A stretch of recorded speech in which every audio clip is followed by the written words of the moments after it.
السلام علیکم۔ آج میں آپ کو سورۃ الکوثر کا وظیفہ بتاؤں گی۔ یہ ایک دن کا وظیفہ ہے، اس کو آپ کسی بھی جائز کام کے لیے کر سکتے ہیں۔ اللہ تعالیٰ کے حکم سے آپ کا کام انشاءاللہ ایک ہی دن میں ہو جائے گا۔ سورۃ الکوثر میں اللہ تعالیٰ نے اپنے نبی کریم صلی اللہ علیہ وآلہ وسلم سے فرمایا، ہم نے آپ کو خیر کثیر عطا فرمایا ہے، اور پھر فرمایا آپ نماز پڑھتے رہیں، قربانی اپنے رب کی بارگاہ میں دیتے رہیں، اور پھر فرمایا آپ کا جو دشمن ہے وہ بے نام و نشان ہو کر مٹ جائے گا۔ آخر اس سورہ پاک میں اللہ تعالیٰ نے یہ باتیں کیوں ارشاد فرمائیں؟ اس کا پس منظر کیا ہے؟ اس کا شان نزول کیا ہے؟ وجہ دراصل یہ بنی کہ نبی اکرم صلی اللہ علیہ وآلہ وسلم کو اللہ تعالیٰ نے 3 مبارک بیٹے اور 4 مقدس بیٹیاں عطا فرمائیں۔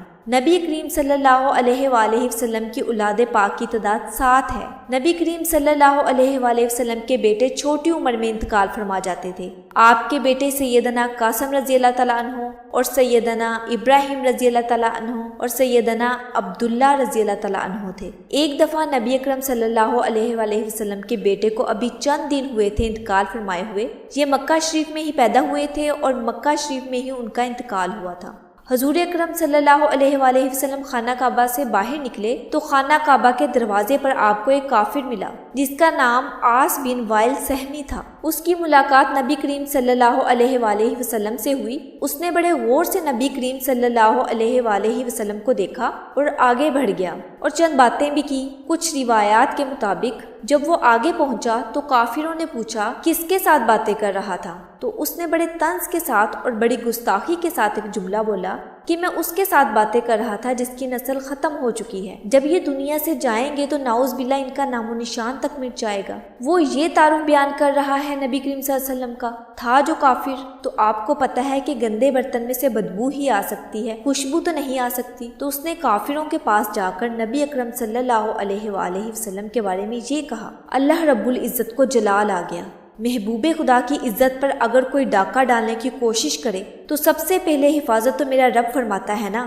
تو اللہ تعالیٰ نے نبی اکرم صلی اللہ علیہ وآلہ وسلم کو یہ مبارک سورۃ الکوثر عطا فرمائی، جس کی ابتدا میں فرمایا، محبوب ہم نے آپ کو خیر کثیر عطا فرمایا ہے، آپ اپنے رب کی نماز پڑھیں، اور فرمایا آپ قربانی ادا کریں، اور ساتھ یہ بھی فرمایا کہ آپ کا جو دشمن ہے وہ بے نام و نشان ہو کر مٹ جائے گا۔ تو اللہ تعالیٰ نے اس کافر کو یہ جواب دیا۔ اس سورہ پاک کے عطا کیے جانے کا ایک پس منظر تو یہ ہے، اور دوسرا یہ کہ آپ صلی اللہ علیہ وآلہ وسلم کی امت کو جو حوض کوثر حضور اکرم صلی اللہ علیہ وسلم کے وسیلے سے ملا ہے، اس سورہ میں اس کا ذکر ہے۔ اچھا، یہ حوض کوثر کتنا بڑا ہے؟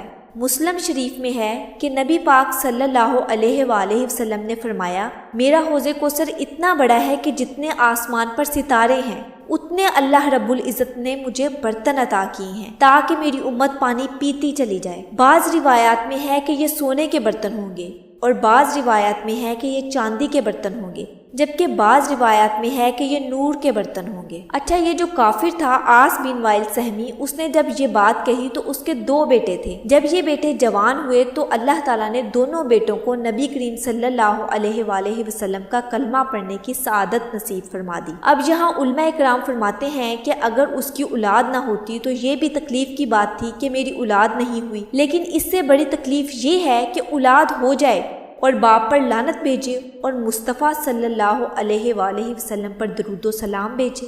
یہ اس سے بڑی سزا ہے کہ بیٹے ہیں لیکن کلمہ مصطفیٰ صلی اللہ علیہ وآلہ وسلم کا پڑھتے ہیں، اور نبی کریم صلی اللہ علیہ وآلہ وسلم کو کہتے ہیں، آقا آپ پر بھی درود و سلام اور آپ کے آل و اصحاب پر بھی درود و سلام۔ اچھا، اب ہم آتے ہیں وظیفے کی طرف۔ صبح فجر کے بعد اول و آخر 11 مرتبہ درود شریف پڑھنا ہے، اور آپ نے ایک جگہ بیٹھ کر یکسوئی کے ساتھ سورہ کوثر کو 133 بار بما بسم اللہ پڑھنا ہے۔ جو تعداد آپ کو بتائی جا رہی ہے اسی تعداد کے مطابق آپ نے پڑھنا ہے، نہ ایک زیادہ اور نہ ایک کم۔ آپ گٹلیاں بھی شمار کر کے رکھ سکتے ہیں اور تسبیح پر بھی پڑھ سکتے ہیں، کیونکہ 133 کی تعداد سے نہ زیادہ ہو نہ کم ہو۔ اول و آخر 11 مرتبہ درود شریف 133 بار سورۃ الکوثر پڑھ کر آپ نے سجدہ میں چلے جانا ہے، اور اللہ کے حضور اپنی حاجت کو گڑ گڑا کر بیان کرنا ہے، اللہ تعالیٰ سے اپنی حاجت کے لیے دعا کرنی ہے۔ انشاءاللہ تعالیٰ اللہ تعالیٰ اپنے غیب کے خزانوں سے آپ کی حاجت کو ضرور پوری فرما دیں گے۔ اللہ تعالیٰ کے خزانوں میں کسی چیز کی کمی نہیں ہے، وہ تو ہمیں مانگنا ہی نہیں آتا۔